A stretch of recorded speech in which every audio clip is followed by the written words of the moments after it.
What's on, ladies and gentlemen? My name's Ross, I like games, and today I've got to make a bit of a negative video about the One Piece TCG. I'm a very positive fellow, and I adore the One Piece TCG. I've been a huge fan, I've been excited since it was initially announced. I literally read the entirety of the manga from the start to, well, up to date, because it's obviously not finished yet, because of how much I love the TCG. I adore the One Piece TCG. I cast it, I play it, I collect it, and I am here for the long haul. But something's gone and happened with the game, which I don't think is a good thing, and if I'm going to honestly come and bring you honest videos of the news you need to know, I need to report on the news which is not ideal. Here's how they put it on Twitter. Hey One Piece Pirates, we've heard your love for the event packs. Event packs may now be limited to the higher rank prizes for regionals, but will be also included for the store treasure cup prizing. More details are coming soon, so look forward to that update. The response from fans has not been positive, and you know what? I understand, I see why, and I agree. The problem is, they've said that they know how much we love them, and we do, but then they've gone and made them harder to get. Like, making them available as prizes for the Treasure Cup, that is a good thing. This is a good bonus. This is something which I am wholeheartedly in favour of. Making them available at more tournaments, I don't see how anyone can be upset about that. That is a good thing.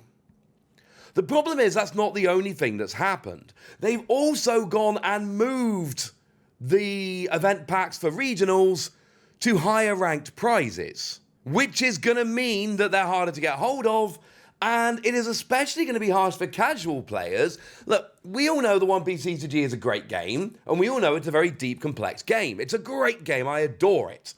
Some people, like me, love that about the game and are always trying to do as well as possible. The thing is, there are lots of casual players who are going to enter, especially online regionals, who don't, well, I mean, obviously they'd like to win, but they don't really try to win. They just want to play and have some fun. And those players are now not going to get event packs because they're not there trying to, play the best decks and have a bit of fun.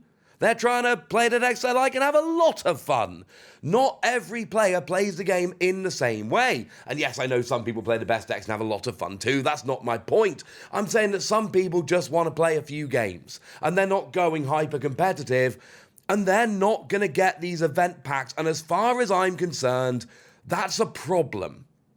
It's making them less available, especially for casual fans. And look, if you look at, as I look at it, the top 4 results there are not particularly in favour, shall we say, of the decision. And they would like it walked back. And here's the thing. A lot of One Piece promos are alternate arts of existing cards. And I have said many times before, I don't care what happens to those cards. Like, I'm a Perona fan. There is a very hard to get, expensive Perona promo. I would like this Perona promo. I ain't gonna get it. Too expensive. Not winning Japanese tournaments, not winning tournaments over here to get it. And I'm perfectly alright with this. Yes, it would be great if I could get this, but it's absolutely fine.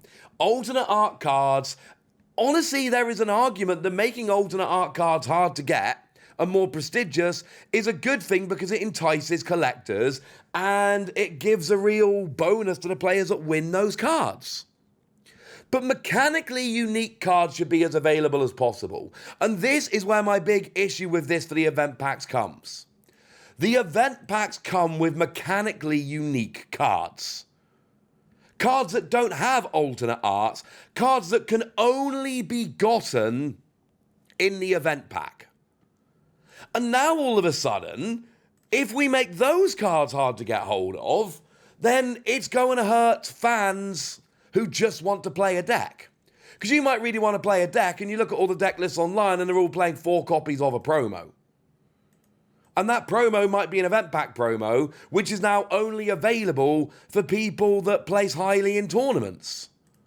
And now all of a sudden, that one random promo is going to be significantly harder to actually get hold of.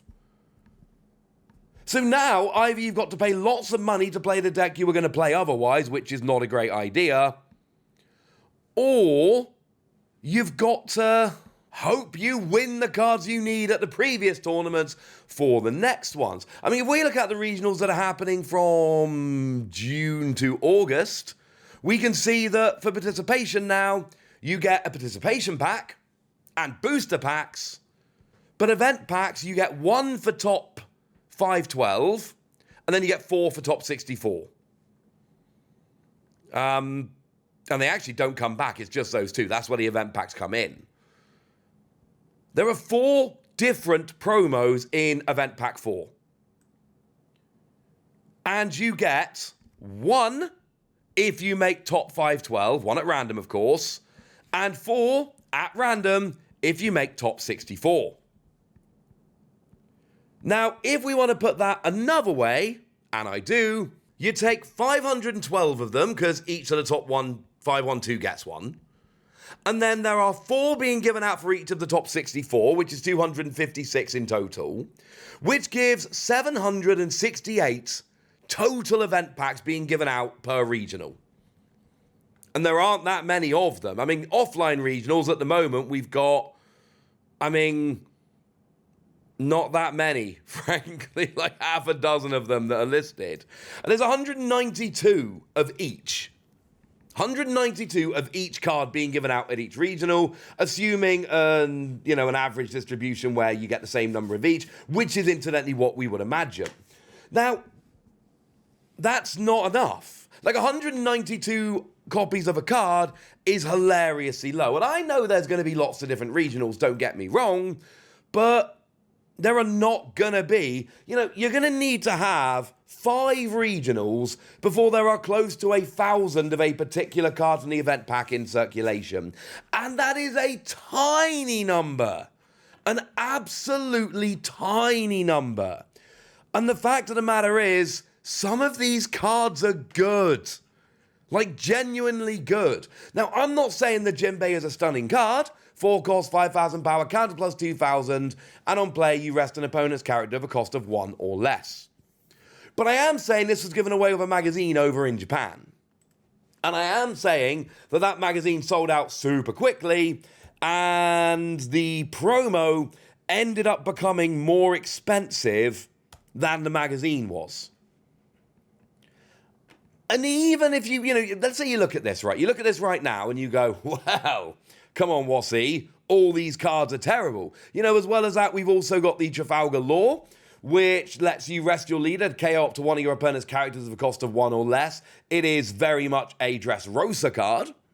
We've got the Starbird, it's got Don X1, and if you've got 4 or fewer cards in hand, it goes to a 6k as a free cost, which is not bad, or 7k if you include the Don. And the Vanilla Kozuke Momonosuke, 6 cost, 8,000 power, counter plus 1,000.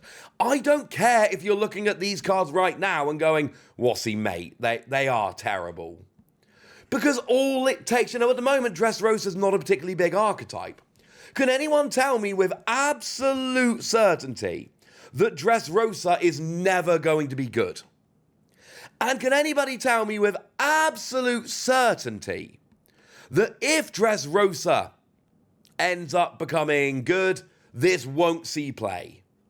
Because the reality is no. We don't know. We don't know how good these cards are going to be in the future. Everything changes, and that's my point. We have no idea what's going on here. We have no idea if these are going to end up being good or not in the future. And in Japan, they're all magazine promos. So they're super easy to get hold of.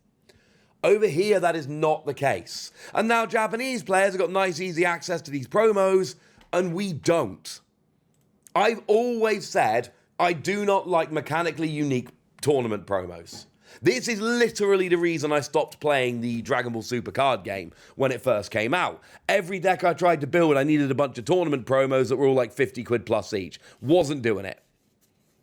I'm not going to stop playing One Piece, but I really hope this gets reversed fairly quickly.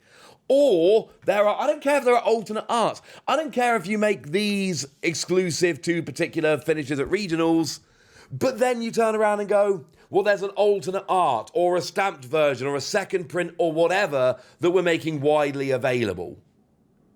Don't care. What I don't want is a situation where the only way to get hold of a card is to pay above the odds because it ended up being a tournament promo. Mechanically unique tournament promos are not good. Mechanically unique tournament promos where at a large regional, only 192 of each are given out. You know, we want to keep doing maths for a minute. 192, if you need a play set, well, that means you divide it by 4 and you get a significantly lower number. Ready? 48. 48 play sets per giant regional. No, that's of each card. So, I don't know what's going to happen with this. I'm hoping things change. I'm hoping this is kind of a one-off. I'm hoping it gets walked back, etc.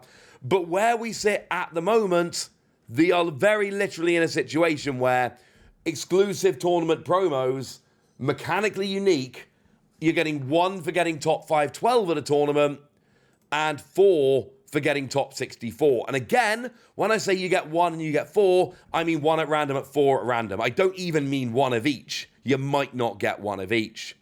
This is not ideal. Right, I've told you what the deal is, and now it's over to you guys. Tell me what you think about this. Does anybody see a bonus to this? Does anyone look at this and go, actually, Wassy, I think this is a good thing? Or are you all a little bit miffed like I am? Go nuts in the comment section, but be nice! And then make sure you like this video, subscribe to this channel, follow me on Twitter at @TheWassy. That's where we talk about One Piece and a bunch of other card games. And please do consider checking out patreon.com/PTCG Radio, where you can support the channel, get some bonus podcasts, join a Discord, and all kinds of fun things. But by far the most important thing, as always, look after yourselves till next time, would ya? Thank you very much for watching. My name's Ross, and you've been watching Wassy Plays.